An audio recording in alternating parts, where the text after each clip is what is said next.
hermanos sean unidos, porque esa es la ley primera. Tengan unión verdadera en cualquier tiempo que sea, porque si entre ellos pelean, los devoran los de afuera. 90 buques mercantes, 20 de guerra, 20 de guerra.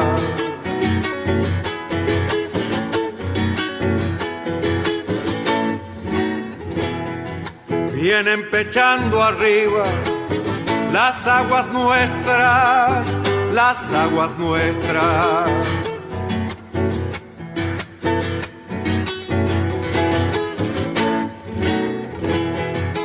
Veinte de guerra vienen con sus banderas, con sus banderas.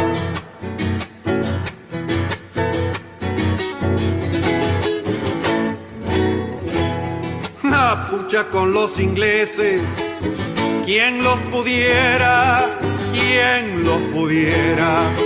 Que lo tiro a los gringos, un y gran 7, navegar tantos mares, venirse al cohete, que digo venirse al cohete. Buenas tardes, queridos oyentes. Con los acordes y el canto del triunfo, La Vuelta de Obligado, de Miguel Brasco y Alberto Merlo, interpretado por este último, hoy, 7 de agosto, damos comienzo al programa 257 de Obligados a Volver, programa que se transmite todos los miércoles y sábados a las 18 horas por nuestra página en Facebook, Obligados a Volver, programa radial.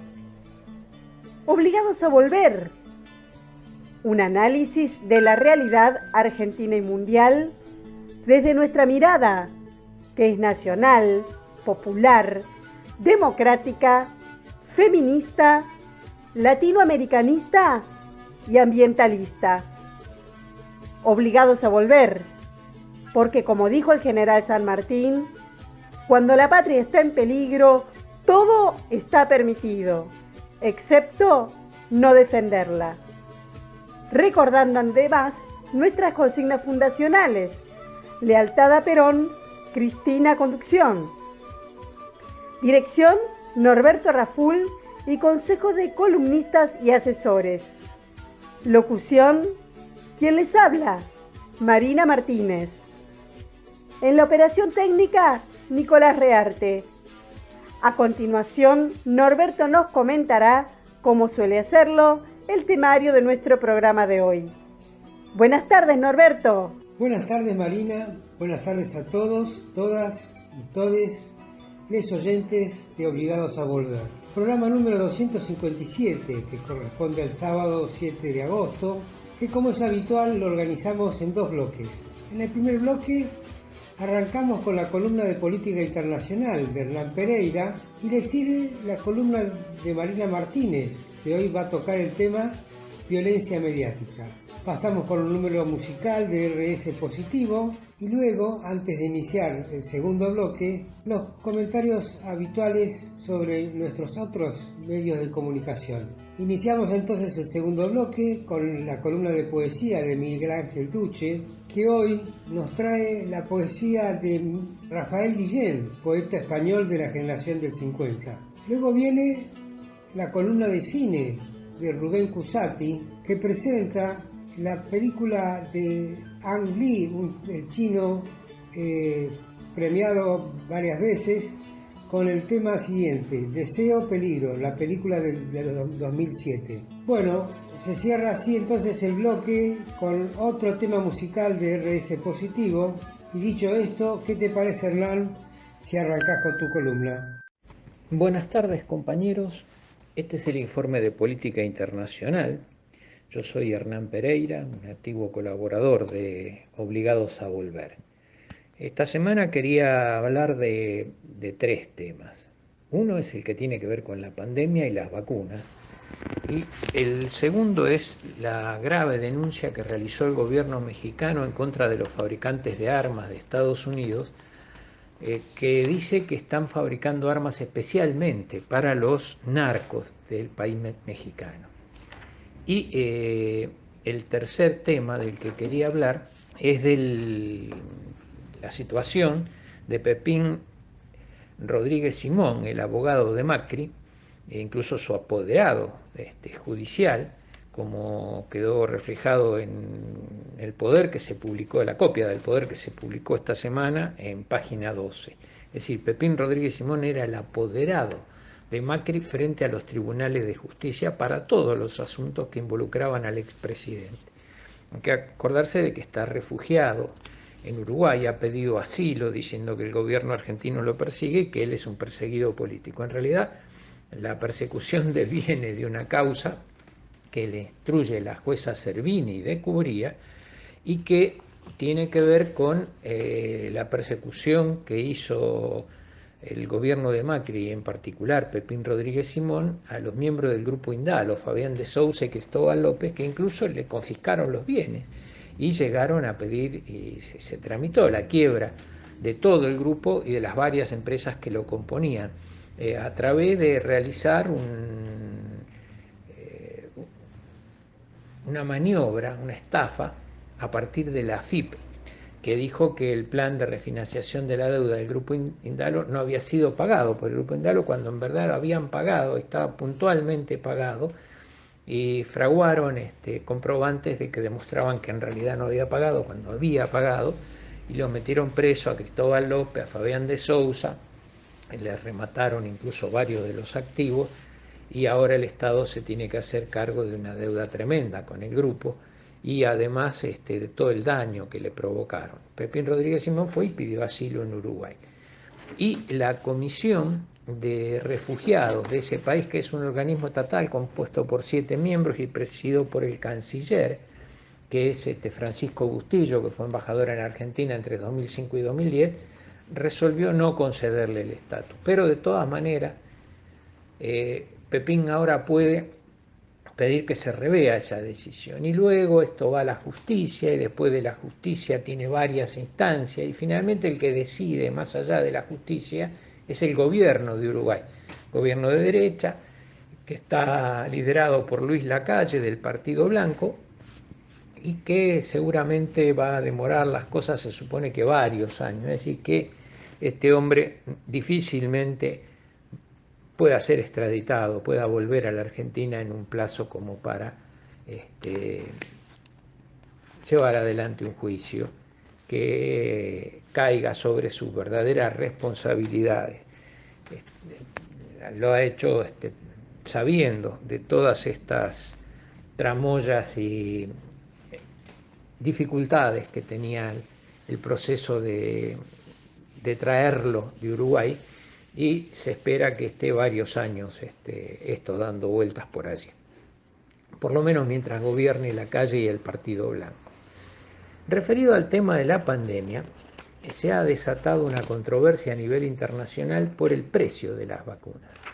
Resulta que Pfizer y Moderna han aumentado el precio de la vacuna, y esto provocó una declaración de la Organización Mundial de la Salud, que dice que es incomprensible en medio de la pandemia aumentar el precio de las vacunas.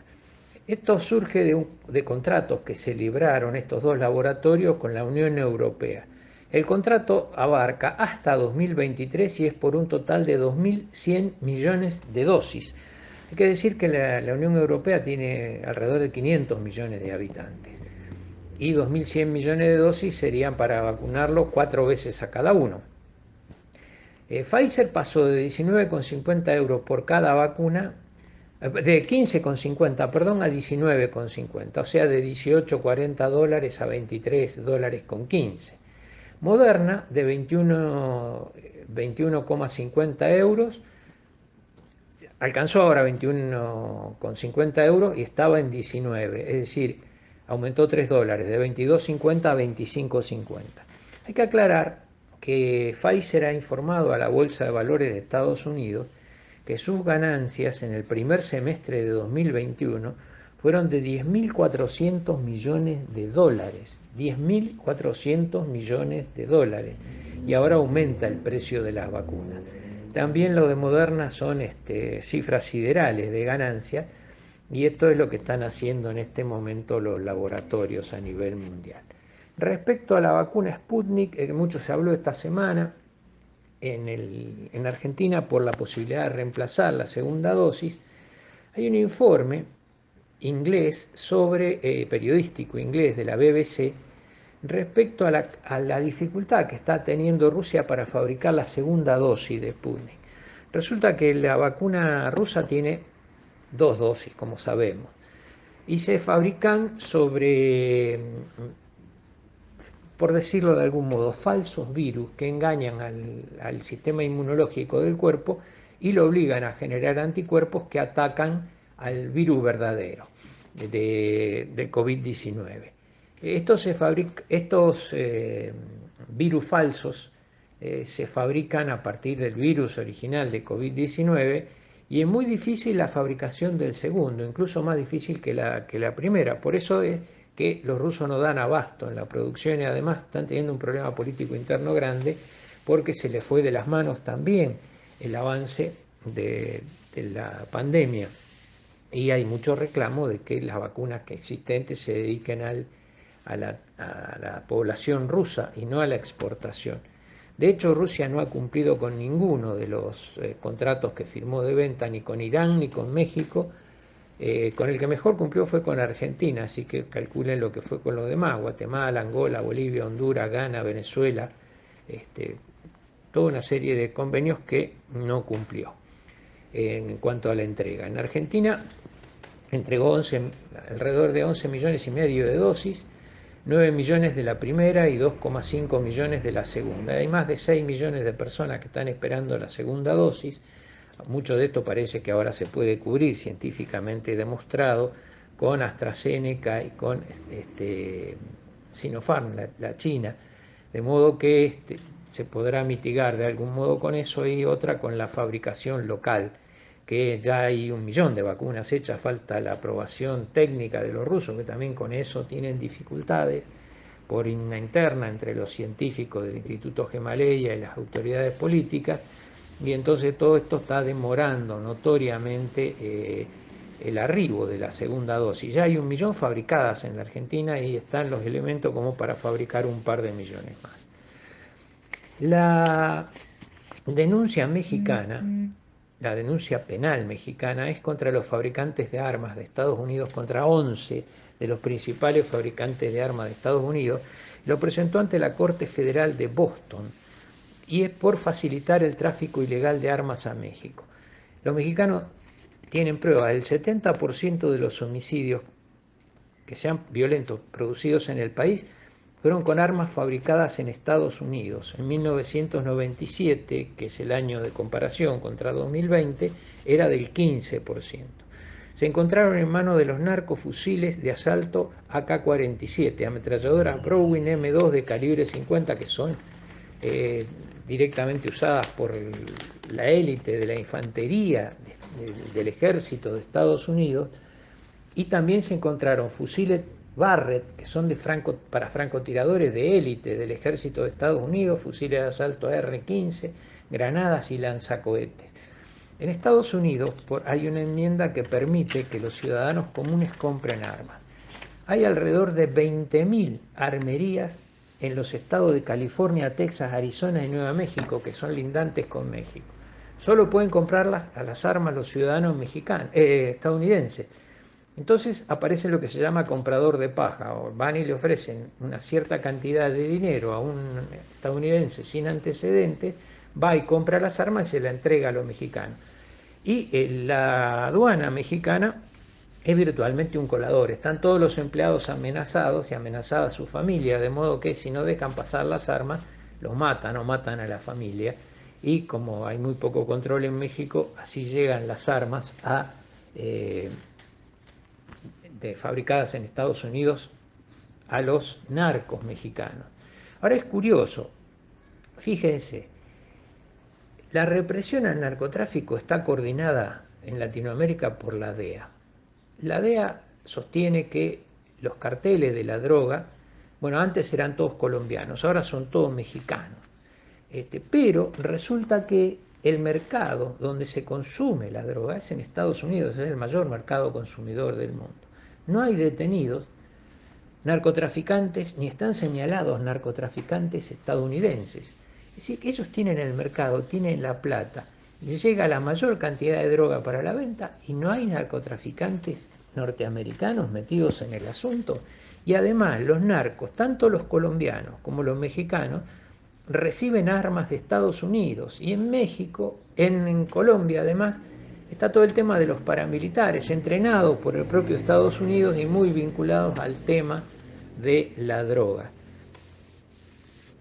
La diferencia, Alemania acaba de condenar a una empresa fabricante de armas, a Heckler y Koch, a una multa de más de 4 millones de dólares y le condenó a varios empleados a penas ahora de libertad condicional por el envío ilegal de armas a México, entre ellos rifles de asalto del grupo G-36.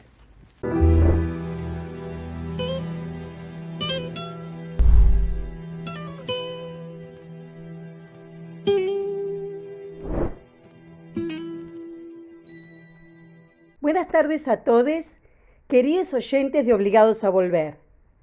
Soy Marina Martínez y esta es mi columna de Perspectiva Psi. Hoy continuaré con el tema de violencia de género. Como ya lo había anticipado, veremos las distintas formas en que se expresa. Y en esta oportunidad les hablaré de la violencia mediática. Esta se expresa a través de los medios de comunicación. Es un tipo de violencia simbólica que utiliza los soportes mediáticos y los códigos periodísticos para reproducir la discriminación hacia la identidad mujer. Actualmente algunas redes sociales, como por ejemplo Twitter, son utilizadas como alternativas a los medios de comunicación. Y por la relación que se establece entre los mismos, las publicaciones en este tipo de redes pueden incluirse en la violencia mediática. Si bien es cierto que en ciertas situaciones se incluirían en la violencia informática, vamos a tratar ese modo de violencia en especial en otra oportunidad. Algunas noticias de estos últimos días han puesto en el escenario la virulencia que puede alcanzar la violencia mediática, aunque su ocurrencia es desafortunadamente demasiado frecuente.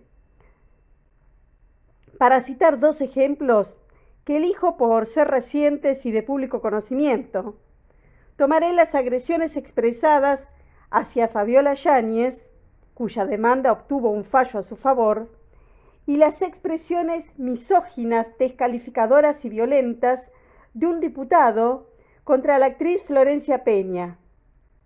Ambas situaciones dan cuenta del daño que puede ocasionar contra las mujeres este tipo de violencia.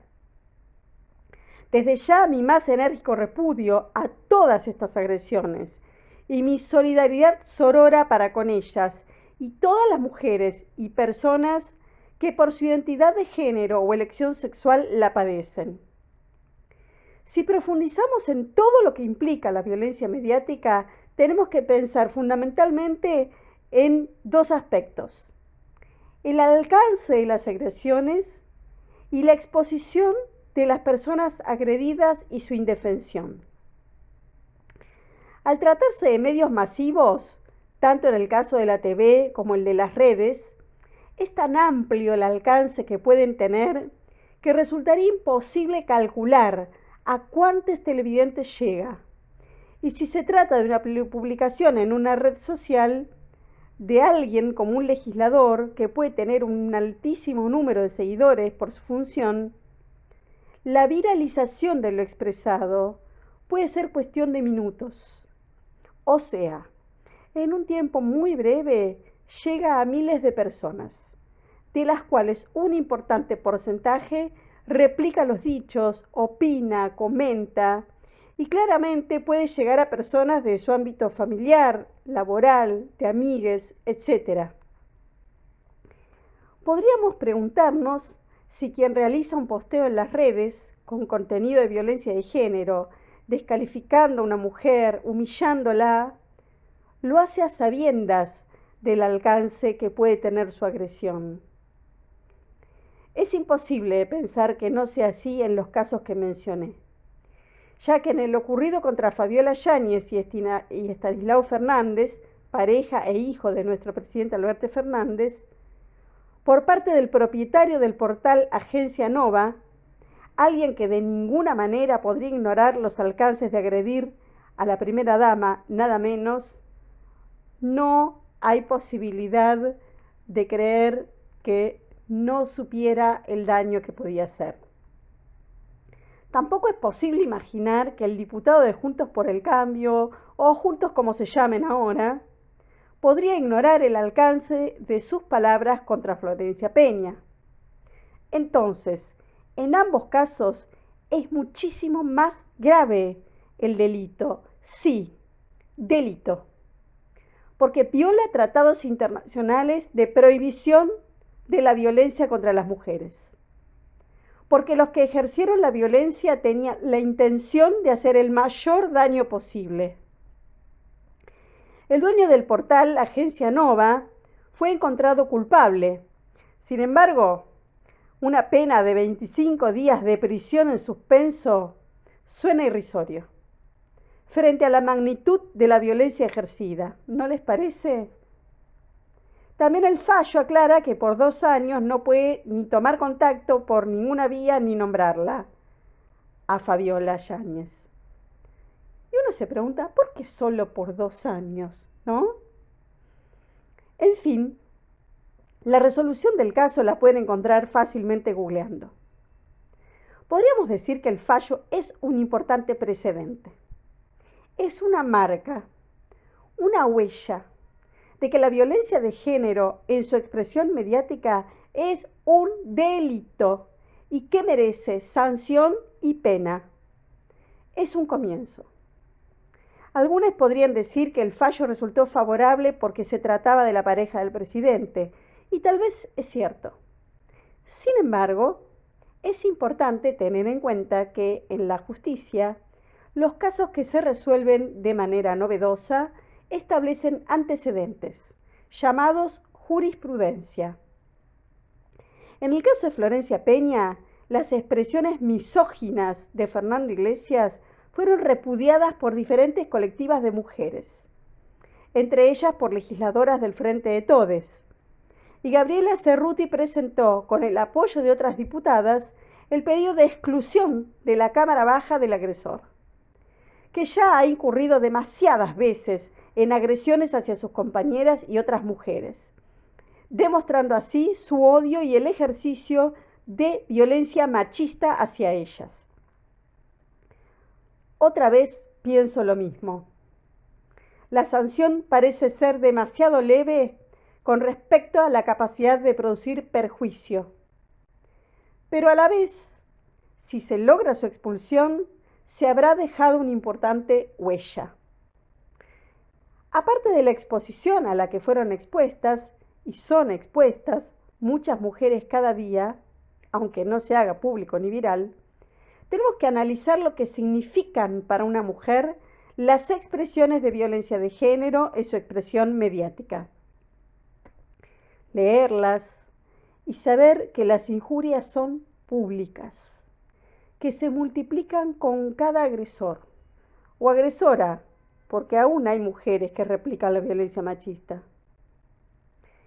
que lee, responde, comenta, se burlan, redoblan el insulto. Exposición e indefensión. Sentirse expuesta, agredida, violada su privacidad, descalificada, aludida expresamente su sexualidad. Todo esto sin poder modificar lo sucedido, sin poder borrar lo escrito, sin poder siquiera medir el alcance que tendrá el daño recibido. ¿Pueden imaginar lo que siente una persona en esta situación? Intentemos ponernos en su lugar.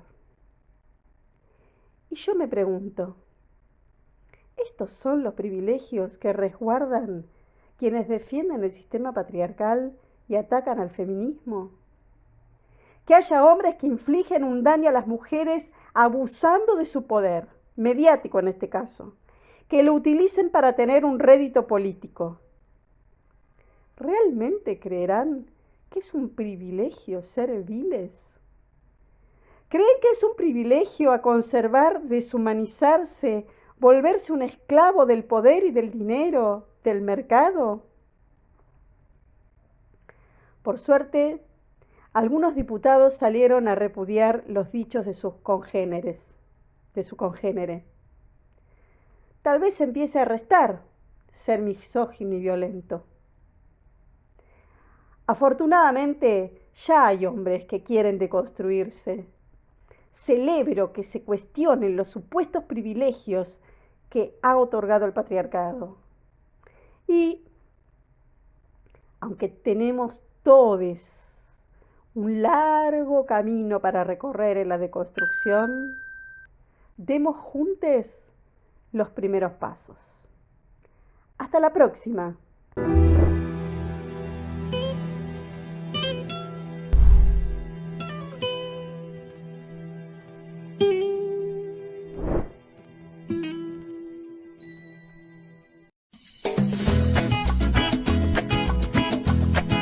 Pasaron más de 100 días y el cuerpo me lo suplica.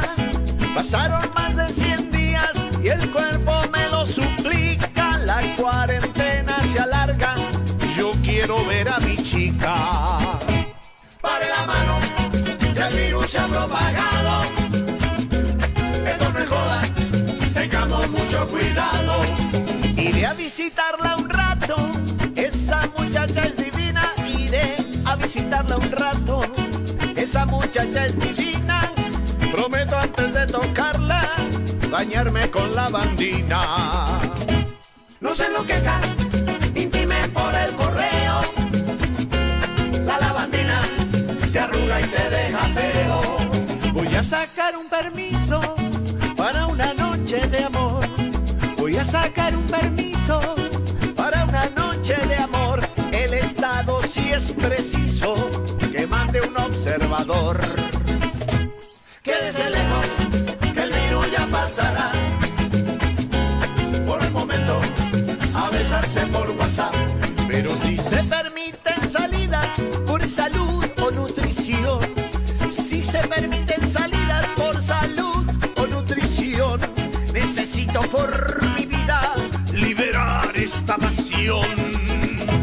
Salida cero, ya lo dice el protocolo. Por el momento tendrá que arreglarse solo. Si no me dan un permiso, yo voy a salir igual. Si no me dan un permiso, yo voy a salir igual.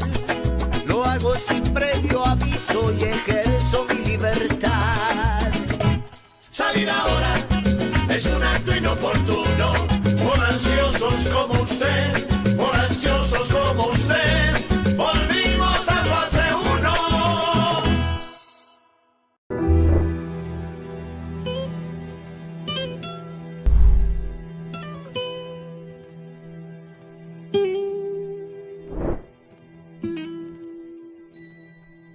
Obligados a Volver se solidariza con Milagro Sala, injustamente detenida desde enero de 2016, y con todos los demás detenidos y perseguidos por el régimen macrista y sus cómplices del sistema judicial, por la pronta liberación de los presos políticos. Antes de continuar con Obligados a Volver, les invitamos a conocer todos nuestros medios de comunicación. Nuestras páginas en Facebook, Obligados a Volver, programa radial, y La Lealtad Política y Cultura, con informaciones e imágenes diarias de los temas tratados en el programa de radio. El grupo de Obligados a Volver, dispuesto para el intercambio de información y debate entre nuestros oyentes. También el rotativo de Obligados a Volver, un servicio cotidiano de noticias, arte, música y buen humor al que se accede adhiriendo a un grupo de WhatsApp.